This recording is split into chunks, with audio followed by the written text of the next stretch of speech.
the Bible commentary by Reverend Scofield, he writes Allah as E-L-A-H or alternatively as A-L-A-H, Allah, Allah. So even Reverend Scofield agrees that only the pronunciation, they pronounce Allah, we pronounce Allah. The pronunciation is different, but it's the same, one and the same. And further, Jesus Christ, peace be upon him, when he was put on the cross, according to the Bible, in the Gospel of Matthew, chapter 27, verse 46, it's also mentioned in the Gospel of Mark, chapter number 15, verse number 34, that when Jesus, peace be upon him, was put on the cross, he cried out, Eli, Eli, lama sabachthani. It's there in every translation of the Bible, whether you read the English translation or Hindi translation or Malayalam translation or Kannada translation, this Hebrew phrase, Eli, Eli, lama sabachthani is there, and then it is said so as to say, O God, why hast thou forsaken me? Eli, Eli, lama sabachthani, O God, why hast thou forsaken me? I am asking you, the Hebrew statement which Jesus, peace be upon him, said, Eli, Eli, lama sabachthani, does it sound similar to, O God, why hast thou forsaken me? Does it sound similar? Does Eli, Eli, lama sabachthani sound similar to Joha, why hast thou forsaken me? Does Eli, Eli, lama sabachthani sound similar to Jesus, peace be upon him, why hast thou forsaken me? If you translate into Arabic, it will read, Allah, Allah, lama taraktani. Eli, Eli, lama sabachthani in Hebrew. In Arabic, Allah, Allah, lama taraktani. Arabic and Hebrew are sister languages. And realize it sounds similar. So even Jesus, peace be upon him, when he was put on the cross according to the Bible, he cried out, Allah. Therefore we Muslims, because Allah is a pure word, we prefer calling him by the word Allah instead of the English word God. And that was the same word used by Jesus, peace be upon him. The second pillar is Salah. And in English, people usually translate Salah as prayer. Prayer does not denote the complete meaning of the Arabic word Salah. Because to pray means to ask for help, to beseech. How do you pray in a court of law? You beseech, you ask for help. In our Salah, besides asking for help from Allah subhanahu wa ta'ala, we are also praising him, and at the same time we receive guidance from him. Prayer does not denote the complete meaning of Salah. To pray means only to ask for help. In our Salah, besides asking for help, we praise him and we also receive guidance for him. If you ask me to explain, I would say that Salah is a sort of programming, a sort of conditioning. But if someone asks, where are you going? And if I say I'm going for programming, it will sound odd. Therefore, I've got no objection if someone uses the word prayer, English word prayer, for explaining Salah. But just let me make a point clear to you that prayer does not denote the complete meaning of the Arabic word Salah. Why do I say that Salah is a sort of programming? Because we are being guided in our Salah.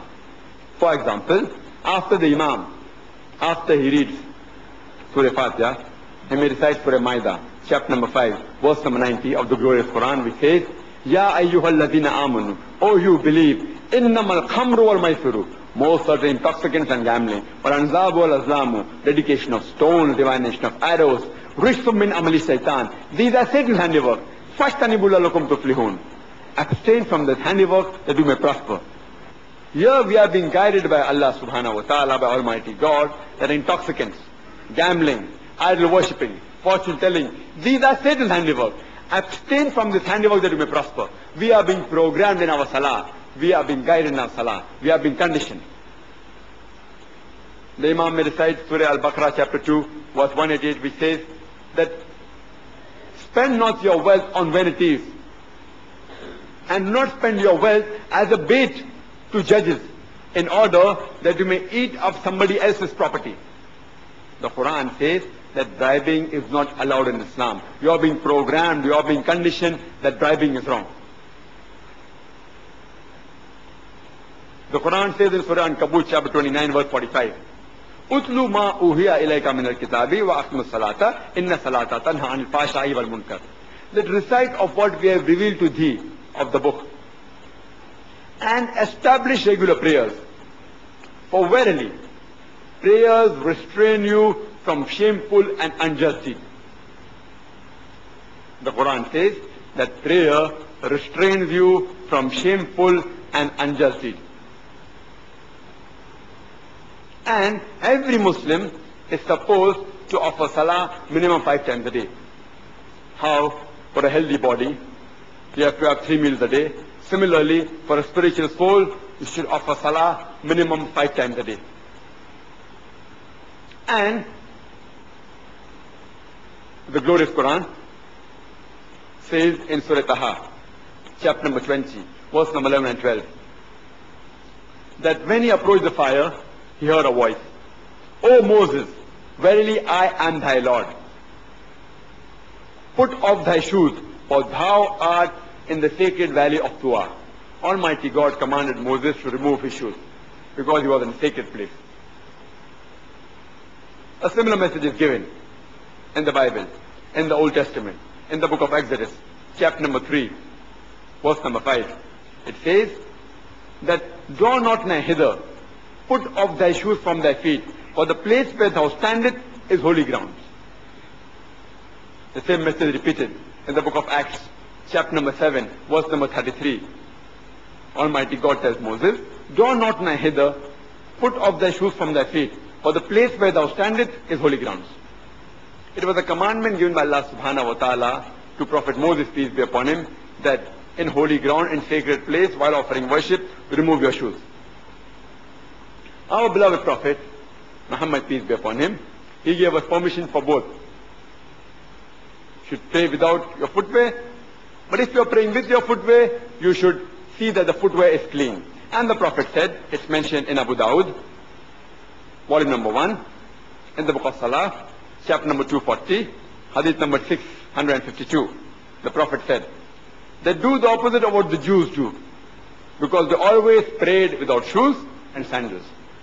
It's mentioned Abu Dawud, volume number 1, in the book of Salah, chapter 240, hadith number 653, that Shu'aib ibn Amr, on the authority of his father, said, that his grandfather said, that I have seen the Prophet pray both barefooted and with sandals. That means a Muslim can pray without shoes, and if he prays with shoes, the Prophet said, you should clean the sole, because we're hygienic people. We want to keep the place of worship clean. And the glorious Quran says in Surah Ma'idah, chapter number 5, verse number 6, that Ya ayyuhal lazina amanu, O you who believe, when you appear for prayers, when you prepare yourself for prayers, wash your face and your hands up to the elbow. Rub your head with water and wash your feet up to the ankle. Doing ablution wudu before we offer salah is compulsory for the Muslims. And a similar message is given if you read the Bible. It's mentioned in the book of Exodus, chapter number 40, verse number 31 and 32, that Moses and Aaron, along with the son, they washed their hands and feet thereat. And when they entered the temple of congregation, they washed before they appeared in front of their Lord. It's mentioned in Acts, chapter number 21, verse number 26, that Paul, along with the men, the next day, washed and appeared in front of the Lord. Doing ablution is a requirement. Because we Muslims, we are hygienic people. We want to be clean. And besides that, it's a mental preparation. It's a mental preparation. How you have prelims before the finals, it's a mental preparation before you appear in front of your Lord. If Christian is a person who follows the teachings of Jesus, peace be upon him, if Christian is a person who follows the teachings of Jesus, peace be upon him, then we Muslims, we are more Christian than the Christians themselves. Because we follow more of the Bible. While offering salah, as the Bible says, we do ablution. Further, our beloved Prophet said,